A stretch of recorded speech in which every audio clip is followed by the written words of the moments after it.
Jangankan usul dari profesor, usul dari anak di desa yang sampai langsung ke saya lewat TikTok atau lewat, saya segera tindak lanjut, saudara. Saya butuh jumpa dengan orang-orang pintar. Saya kasihan beberapa profesor yang tinggal di sekitar Jakarta itu. Bolak-balik dipanggil, ya kan?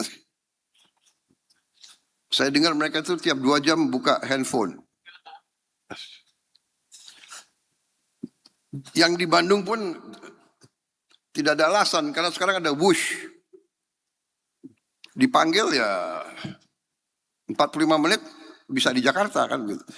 Yang di Bandung pun saya perhatikan berapa pembantu saya waktu awal dilantik rambutnya masih bagus. Setelah 18 bulan semakin botak.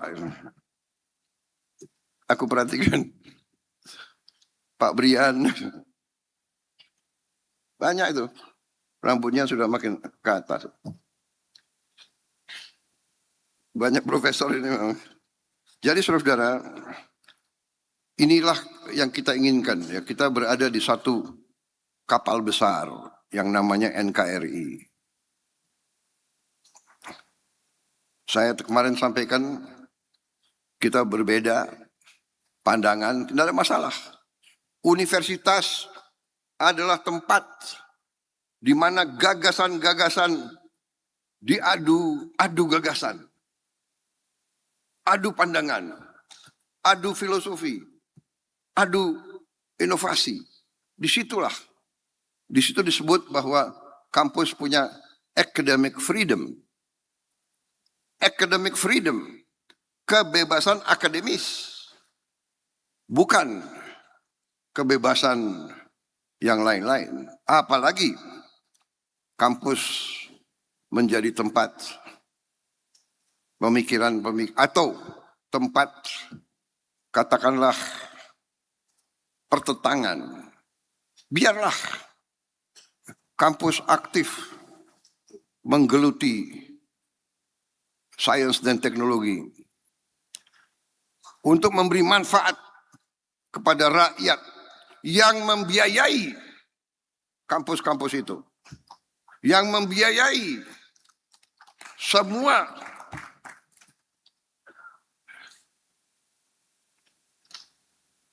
lembaga pendidikan.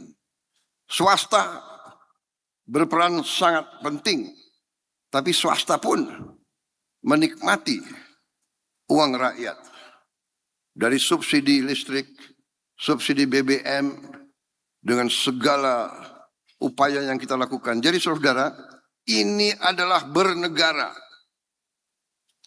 Jadi terima kasih saudara dengan tekun mengikuti saran-saran ini, dan saya terima daftar usulan dan daftar pertanyaan yang tadi disampaikan cukup banyak. Saya janji satu-satu akan saya perhatikan.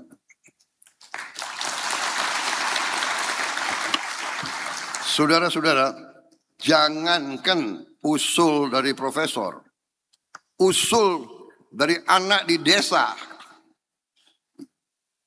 yang sampai langsung ke saya lewat TikTok atau lewat, saya segera tindak lanjut, saudara. Ya karena saya berkeyakinan bahwa kesulitan itu harus dihadapi. Kesulitan harus dihadapi. Dan kita harus berani menghadapi kesulitan. Berani mengakui kesulitan. Dan kerja keras mencari solusi terhadap kesulitan. Ini saya dapat dari banyak masukan. Organisasi, masyarakat, negara yang sukses adalah masyarakat dan negara, organisasi yang berani mengetahui, mencari kesulitan dan kekurangan dan mengatasinya. Jadi saya terima kasih. Teknologi bisa berbuat itu. Kesulitan di satu desa, di Nias, langsung. Dan itu kita selesaikan dalam waktu cepat. Tapi kita tahu juga teknologi juga belum tentu selalu positif bagi manusia. Sekarang kita lihat nuklir di satu pihak luar biasa bisa membantu manusia. Energi yang sangat murah, energi yang relatif bersih, nuklir untuk medis, nuklir untuk pertanian, ya. Tapi nuklir bisa menghabiskan peradaban manusia langsung. Sekarang AI, Artificial Intelligence. Hampir semua negara sekarang mengejar AI. Tidak mau ketinggalan. Tapi bapak-bapak penemu AI sendiri sudah memberi warning bahwa AI ini bisa menjadi repot bagi manusia. Sekarang sudah ada agent AI. Sudah ada agent AI. Konon kabarnya agent AI ini AI yang berkarya untuk satu orang atau satu kelompok atau satu korporasi, satu organisasi, satu negara atau satu. Dan konon kabarnya sekarang sudah ada 5 juta AI. Agent AI. 5 juta. Mungkin 5 juta itu 3 minggu lalu. Dan mereka katanya sudah punya chat room sendiri. 5 juta ini berbicara sendiri. Dalam bahasa kode mereka sendiri. Jadi manusia yang menciptakan sesuatu yang lebih hebat. Sekarang juara catur saja kalah sama mesin. Juara catur. Mesin sekarang bisa membuat karya-karya luar biasa. Jadi saudara-saudara, inilah nanti para guru besar, para profesor yang harus mendalami itu. Jadi saudara-saudara, saya sangat terima kasih. Sepintas saya baca tadi, saya dengar banyak usul yang sangat baik, sangat masuk akal dan akan segera kita tindak lanjuti. Jadi sebagai contoh usul alokasi beasiswa doktor bagi dosen baik di perguruan tinggi maupun swasta dan sebagainya, ini usul yang sangat baik. Ini akan kita tindak lanjuti, ya kan?